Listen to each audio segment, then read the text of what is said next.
He's one of the baddest fighters out there, man. Honestly, his talent is different, and I've been in front. I've seen it firsthand. It's different. Versa, whereas Tuffin was hitting him with different shots off the angle, that is kind of giving Shakur Stevenson trouble. We'll see about that. I think it'll just go like that. Shakur is very small too. And moving up in these weight classes. Adrien Broner just dropped a bomb that has everyone in boxing talking. He's warning Shakur Stevenson that Teofimo Lopez isn't just another opponent. He's a completely different animal who can end fights in the blink of an eye. He's one of the best fighters out there, man. Honestly, his talent is different, and I've been in front. I've seen it firsthand. It's different. It's some different shit going on with that kid. He amazing, and Look, Broner knows dangerous fighters when he sees them, and he's telling anyone who will listen that this matchup is absolutely terrifying for Shakur. We're talking about a guy in Lopez who has razor-sharp timing that can catch you between thoughts, lightning speed that makes you question if you even saw the punch coming, and legitimate knockout power that turns lights out in milliseconds. Broner isn't sugarcoating this. He's saying straight up that if Shakur treats this like another routine title defense, he's walking into a nightmare. This isn't some aging veteran looking for one last payday or a hungry contender who's just happy to be there. This is Teofimo Lopez, a former unified champion who's proven he can rise to the biggest moments and deliver when everything's on the line. And here's what's really wild. Broner is essentially saying that all of Shakur's slick defensive skills and technical mastery might not be enough if he underestimates the sheer violence that Lopez can unleash. Primo and Shakur being signed up for fights also. How do you see that? Is it a 50-50 fight? Is it, a style fight where it favors one or the other, in your opinion, Shane? Yeah, it's a style where which fighter can impose their will on the other. Which can impose their style on the other style. So Shakur Stevenson has a very strong style where he can sit back and pot shot you and box and stuff like that, where Teofimo can also box and is very athletic and can get from side to side and can make things difficult for you as well. So what style is going to impose on the other is what we want to see. So which style will impose? Is it something where the first rounds really will dictate, or? I think you're going to need a couple of rounds, but the first round is going to be very interesting. Maybe you see some tails, but I think maybe 2 or 3 you're going to start seeing. But here's where Shane Mosley adds another layer that makes this whole thing even more complex. Mosley's breaking down exactly why this fight is so unpredictable, and it all comes down to one thing: styles make fights, and these styles are about to create absolute chaos. Because I don't think that, maybe, Shakur might show some different, if he has to go after Teofimo, he might show some different type of heart that we haven't seen, or different type of fighting we haven't seen, and vice versa, whereas Teofimo was hitting him with different shots off the angle, that is kind of giving, Shakur Stevenson trouble. We'll see about that. So we just don't know. Yeah, the thing is I think people overlook of Teofimo is he can box when he wants to. He's shown he has a slick style too when he wants to do that. When he wants to do that. So if you have a slick style and you got power and you got the speed too, and you're fighting at 140, so let's... Mosley sees something that should terrify Shakur's team. He's pointing out that Teofimo doesn't just throw wild haymakers hoping to get lucky.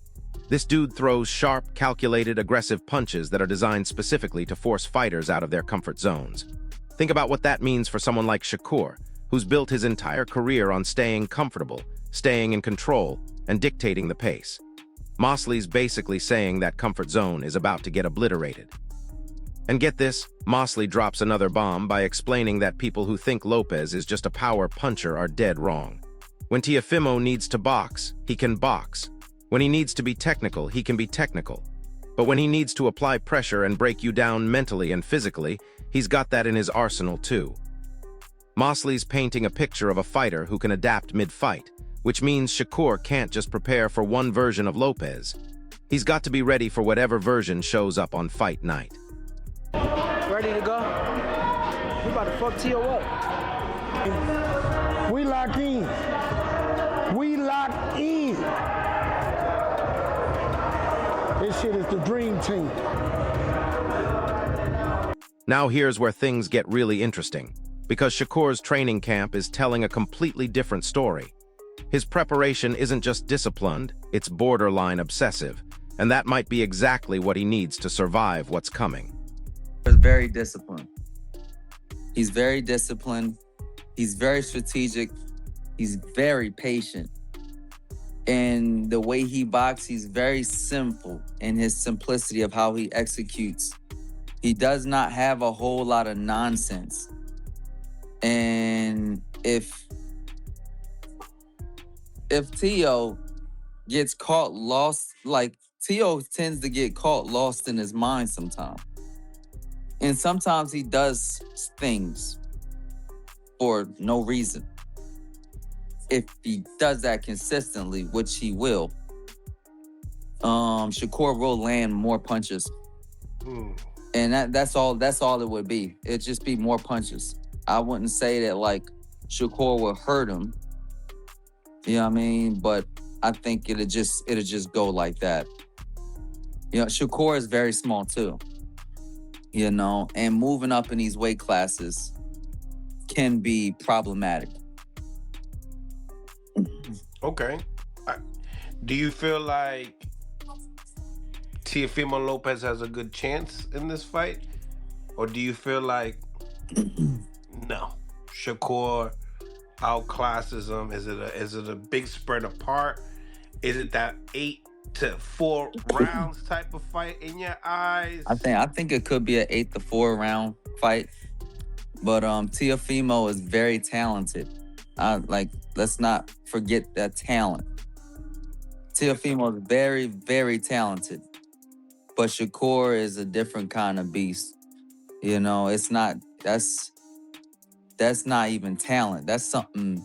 Sources close to the camp are describing a level of focus and isolation that we rarely see, even from elite fighters. Shakur has completely cut himself off from outside noise, social media drama, and all the typical distractions that can derail a training camp. We're talking about a fighter who's treating this like the most important fight of his life, because honestly, it probably is. His daily routines are built around 3 things: conditioning that'll let him maintain his speed for 12 hard rounds, timing work that'll keep him a half step ahead of Lopez's explosive combinations, and endless repetition of defensive movements until they become pure muscle memory. But here's what's really telling. The atmosphere around his camp isn't filled with the usual bravado and trash talk. Instead, there's this quiet confidence that comes from knowing you've done everything possible to prepare. Shakur's team knows they're not just preparing for another title defense. They're preparing for a career-defining moment that could either elevate him to superstar status or expose him as someone who wilts under elite-level pressure. Play out in the ring. It's 50-50. You know, in order for you to participate in this sport, you gotta have a high level of confidence. I feel like both of them has a high level of confidence. Teofimo Lopez and Shakur Stevenson, but styles make fights. Naturally, I think Teofimo Lopez is stronger than Shakur. Naturally, I think he has more athleticism than Shakur, and he got a good IQ on the sport itself. But Shakur, I feel like he's a more smarter fighter. He's a more technical fighter. You know, I'm not saying that he's a square or he's just a textbook fighter, but he's seasoned, he's poised. I feel like mentally he's more mature. Like, he don't go outside of the boundaries on taking risks. So a lot of times you'll see him fight somebody that could be stiff competition, and it'll wind up being a born fight to a degree. You know, that's why everybody was criticizing him for, oh, he's a born fighter. He's a careful fighter. And I feel like with Teofimo Lopez, he's going to be a careful fighter. You know, just because he's a careful fighter doesn't mean that he isn't punctual with how he do things. I think Shakur, he got a lot of this arsenal that he can use to make him be victorious as well as Teofimo. Blair Cobbs is seeing something in Shakur that might be the key to everything, and it's not what you'd expect. Cobbs isn't talking about hand speed or footwork or any of the physical attributes everyone else focuses on. He's talking about something way more dangerous. The night of the fight, you know. But if I had to give you my whole honest truth, if Teofimo Lopez showed. According to Cobbs, Shakur's greatest weapon isn't his jab or his movement, it's his mind. We're talking about a fighter who reads situations faster than his opponents can create them, who stays calm when everyone else is panicking, and who makes adjustments in real time while his opponent is still trying to figure out what went wrong. Cobbs believes this mental sharpness is going to allow Shakur to land cleaner, more frequent punches while avoiding the big shots that Lopez is hunting for. But here's the kicker: Cobbs thinks Shakur won't even try to engage in those wild exchanges that make highlight reels. Instead, he's going to frustrate the hell out of Lopez by controlling moments, picking perfect shots, and making him chase shadows for 12 rounds. This viewpoint frames the entire fight differently. It's not going to be about who's tougher or who wants it more. It's going to be about intelligence versus aggression, calculation versus instinct, and whether a fighter's brain can overcome another fighter's raw physical advantages. Around acting like he's small, like he's this tiny guy. He was like, I need a rehydration clause because I don't belong at 147. So I'll fight Conor Ben. I'll fight Devin Haney if you give me a rehydration clause, which to me sounds foolish because I've done an Ego Weight Watchers on Shakur Stevenson as well. And throughout this whole promotion, Shakur looks to be bigger than Teofimo, which could be surprising to some, given the fact that Shakur is the guy moving up. He's the guy from lightweight. How he looked bigger than the champion at 140 pounds. But without further ado, let me show you these TO pictures. Boom. Very lean. You see the six pack. He looks in shape. But the more recent picture, because this is new, but I got a more recent upload. And that picture, he looked kind of small to me. I don't know how y'all feel. Boom. You smell that? Hey, son, you see that? You can smell that? Look. Boom. Yeah, so he looked kind of small. He looked kind of small. You guys let me know in the comment section what you feel, but I've been doing this for a long time. Like, his head looked... But hold up, because Gary Anton Russell just dropped some knowledge that changes how we should be looking at Teofimo Lopez entirely. Russell isn't judging Lopez based on his inconsistent performances or his up and down career. He's focusing on one specific version of Teofimo, and it's the version that should keep Shakur awake at night. And Teofimo at certain spots, he's avoiding this guy, he's avoiding that guy. You can't take those shots at these two guys. Definitely can't now. They are stepping up and they are taking fights that a lot of people are probably surprised they took. Now, a lot of people will say style-wise, Teddy, style-wise, is this going to be a great fight? I don't know if it will. I mean, style-wise, I could see you having a little reservations, whether or not these guys will make for dynamite. They will make, for electricity. I don't know if they will, but I'll tell you what they will make for. Two skillful fighters, two talented fighters, two fighters that are at a high skill level that will compete in the sweet science. I mean, Shakur showed aggression in his last fight against Zepeda, being elusive while being aggressive. Walking them down, fighting on the inside, boxing well, still being able to counter, still being able to control space, but also be able to go into tight quarters and not be afraid to show that he's good on the inside too, that he can make you miss and make you pay outside and inside. Shakur showed that. That was great. That was great, and people applaud him. I applaud him. We were sitting there ringside. I was sitting there actually with your sister, ringside, watching that fight. And It was a terrific performance. Shakur showing that dimension, showing that attitude, showing that competitiveness, showing that dog like people like to show or like to talk. Russell keeps going back to Lopez's performance against Vasily Lomachenko, and for good reason. In that fight, we saw the perfect blueprint of what Teofimo can be when everything clicks. He combined relentless pressure with complete composure, staying disciplined while applying the kind of forward movement that breaks fighters mentally before it breaks them physically. Russell's point is crucial. When Lopez commits to that style fully, when he stays patient but aggressive, when he applies controlled pressure instead of reckless aggression, he becomes exponentially more dangerous. This isn't about Lopez rushing in and trying to take Shakur's head off in the first round. This is about methodical pressure that forces mistakes, that creates openings instead of hoping they appear naturally. Russell's insight reveals the real question mark hanging over this fight. Can Lopez resist the urge to chase knockout moments and instead create them through sustained pressure?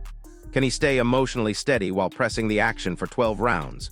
Because when Teofimo gets impatient, when he starts rushing and chasing, that's when openings appear for someone like Shakur to exploit. But when he applies pressure with structure and discipline, he limits his opponent's options and forces them into uncomfortable positions where mistakes become inevitable. Hoisting up Shakur Stevenson, his resume is not really that deep if we're really being fair. And I would challenge y'all to compare it to Gervonta Tank Davis's resume and then really look at who they were, look at Tank's frame, look at Shakur's frame, and tell me what looks to be more special. But here you got Shakur being hoisted up and praised nonstop, but then a lot of the same analysts, when they talk about Tank, they're like, oh man, Tank's disappointing and Tank needs to fight someone and his resume is not that good. Who on Shakur's resume is just this world beater? People always talk about, oh, Tank don't have Hall of Famers and don't have good fighters. Ryan Garcia is a dangerous fight. He has one of the best left hooks in the game. He was undefeated. Undefeated fighters could be stubborn, and he's definitely bigger than Tank.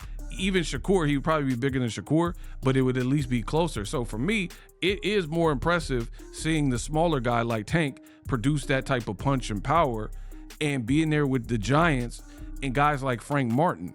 To me, I would rather have seen Shakur, Frank Martin, like they were supposed to fight, but it fell apart over money, than the fight with Zepeda. Especially, like I said, Zepeda coming off 2 performances where he arguably lost both, if not one of them, and was exposed and dropped in the fight. Teofimo, I think that's a good name for Shakur Stevenson, but the fight hasn't happened yet. So we have to see what it is. But all this talk about Zepeda being, who was that good? Robinson Conceição really should have lost to O'Shaquie Foster. They rematched and then he did lose. He's cool. And he lost to Valdez before Shakur fought him. Now here's where things get absolutely wild, because recent photos of Shakur are raising some serious questions about how his body is handling the move up in weight. And the answers aren't exactly reassuring for his fans.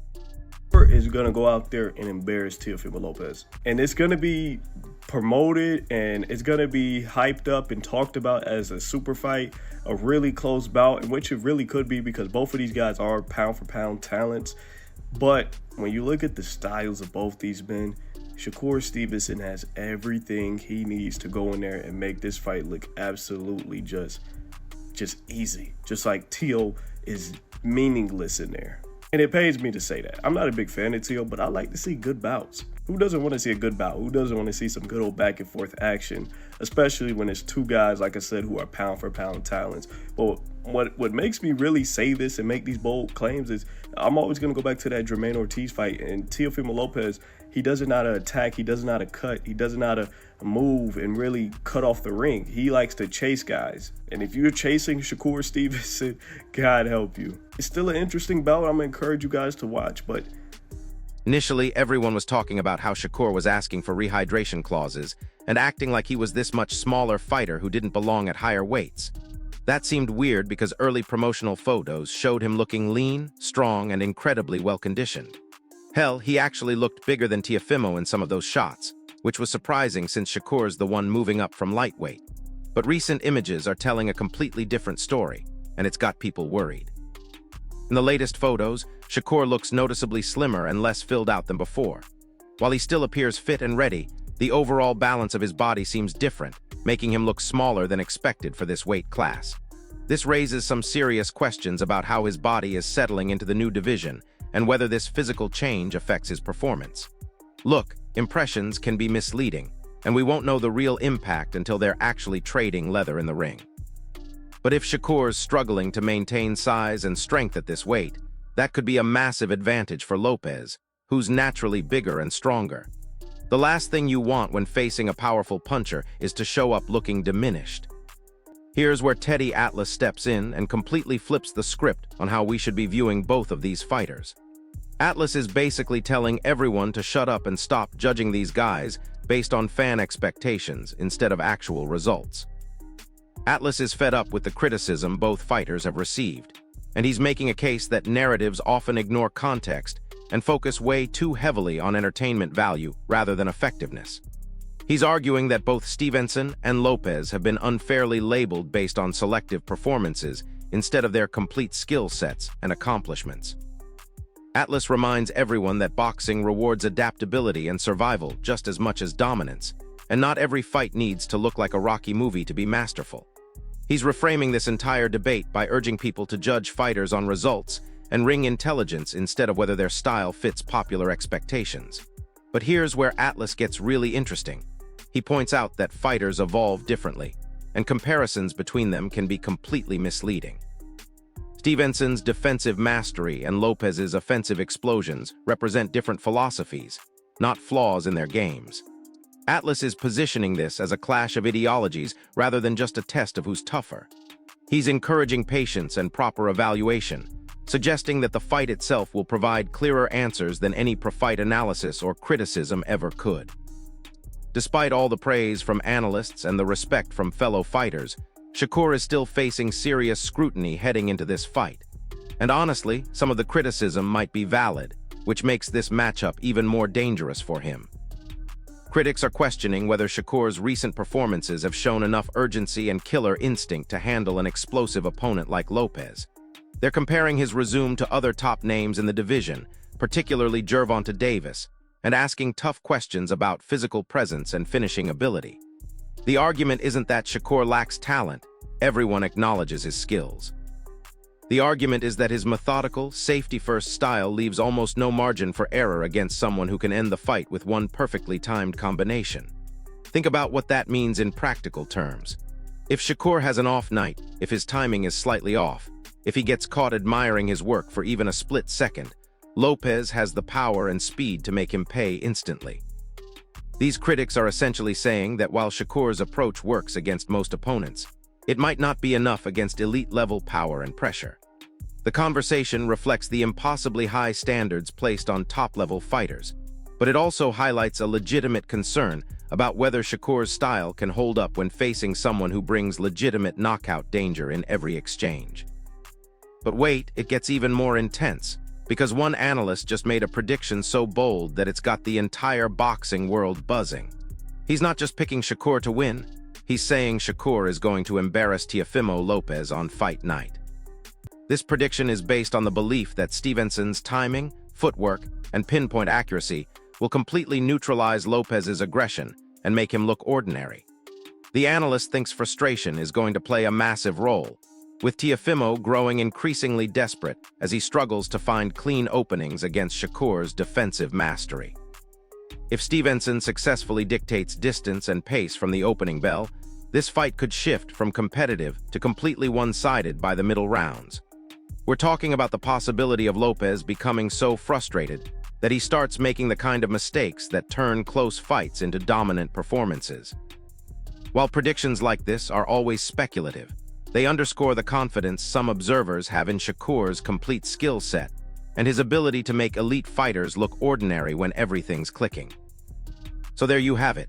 We've got Adrien Broner warning that Lopez is a different type of dangerous, Shane Mosley explaining why styles make this fight unpredictable, and analysts split between those who think Shakur's intelligence wins and those who believe Lopez's power changes everything.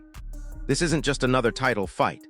This is a clash between two completely different philosophies of boxing, with legitimate questions about weight, preparation and mental approach hanging over everything. One fighter's career trajectory gets elevated to superstar status, and the other's gets derailed in spectacular fashion. Here's my question for you, drop it in the comments. Do you think Shakur's technical mastery can handle Lopez's explosive power, or is this the fight where his safety-first approach finally gets exposed?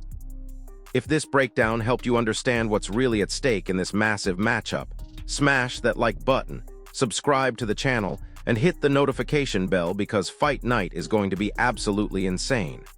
I'll see you in the next one. And speaking of insane, let me tell you what just happened behind the scenes that nobody's talking about. Sources inside both camps are revealing some absolutely wild information about how differently these two fighters are approaching this mental warfare aspect of the fight buildup. Shakur's team has implemented what they're calling distraction immunity training, basically psychological conditioning, designed to keep him focused no matter what Lopez throws at him mentally. They're having him train while people are literally screaming at him, playing loud music, and creating chaos around the gym. The idea is that if he can maintain perfect technique and timing while his environment is going crazy, then nothing Lopez does on fight night can break his concentration. But here's what's really interesting.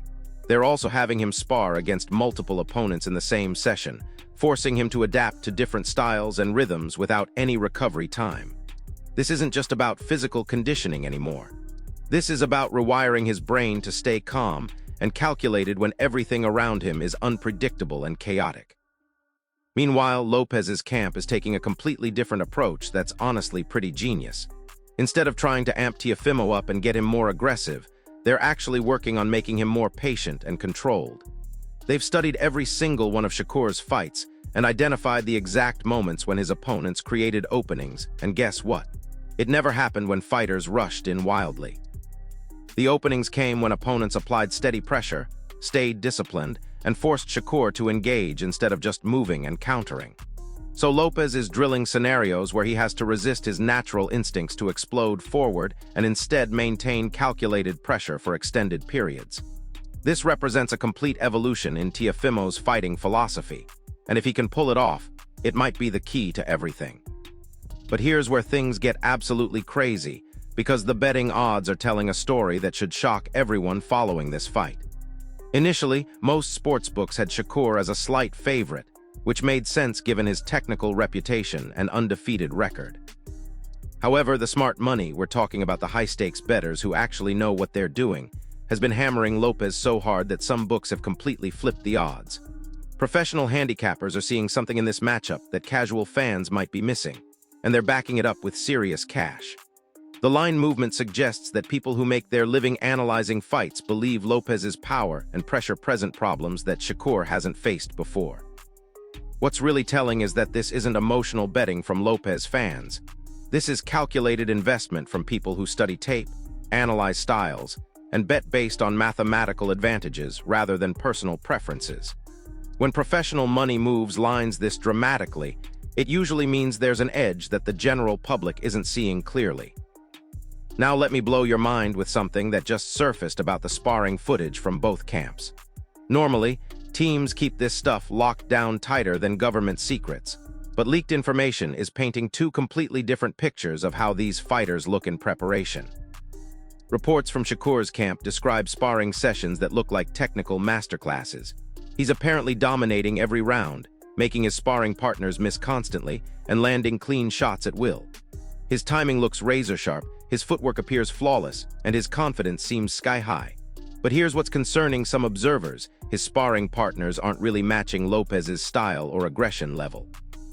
They're good technical boxers, but none of them bring that specific combination of power, speed, and relentless pressure that makes Shakur so dangerous. On the flip side, Shakur's sparring footage tells a different story entirely. Multiple sources describe sessions that look like absolute wars, with Lopez working against fighters who are specifically trying to replicate Shakur's movement and defensive techniques. These aren't pretty rounds, they're grinding, physical battles where Lopez is learning to cut off angles and apply pressure against elusive targets.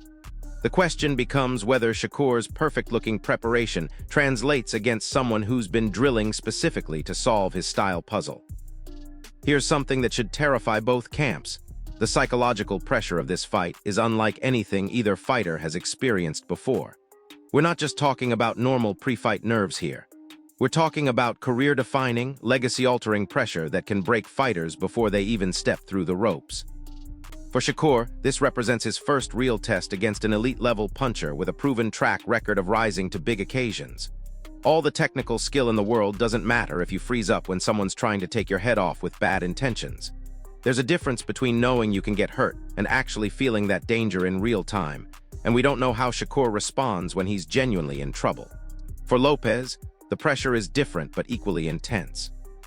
This is his chance to prove that his win over Lomachenko wasn't a fluke, and that he belongs in conversations about the best fighters in the sport. If he loses to Shakur, especially if he gets outboxed and made to look ordinary, it could derail his career trajectory permanently. Both fighters are carrying the weight of expectations, criticism, and their own ambitions into this fight, and that psychological burden can either elevate performance to superhuman levels or cause complete collapse. But wait, because there's one more element that could determine this entire fight. And it's something nobody's really talking about, the referee selection, and how it might favor one fighter's style over the other. Different referees allow different levels of physicality, and their interpretation of clinching, inside fighting, and what constitutes clean punching can dramatically impact how a fight plays out. If they assign someone who lets fighters work on the inside and doesn't break up clinches quickly, that could favor Lopez's pressure fighting style. If they get someone who emphasizes clean boxing and separates fighters frequently, that plays into Shakur's technical advantages. The referee's positioning can also affect sight lines for judges, potentially influencing how they score close rounds. Even something as simple as how quickly the referee steps in to break up exchanges can determine whether Lopez gets to follow up on his power shots or whether Shakur gets time to reset and return to his preferred distance. These details might seem minor, but in a fight this close and this important, marginal advantages can become the difference between winning and losing. So here's the bottom line after breaking down every single angle of this massive fight. We've got two fighters approaching this battle from completely different philosophical directions, both with legitimate paths to victory and genuine reasons for concern. Shakur brings technical mastery, defensive brilliance, and the kind of ring intelligence that makes good fighters look ordinary. Lopez brings explosive power, proven championship experience, and the type of pressure that can force even the best fighters into making career-ending mistakes. The winner doesn't just get a victory, they get validation of their entire approach to the sport, and a clear path toward the biggest fights and biggest paydays in boxing. The loser faces serious questions about their ceiling, and potentially watches their stock plummet in one of the sport's most competitive divisions. This is why boxing is beautiful and brutal at the same time. Two fighters, one ring, and everything they've worked for hanging in the balance for 36 minutes or less.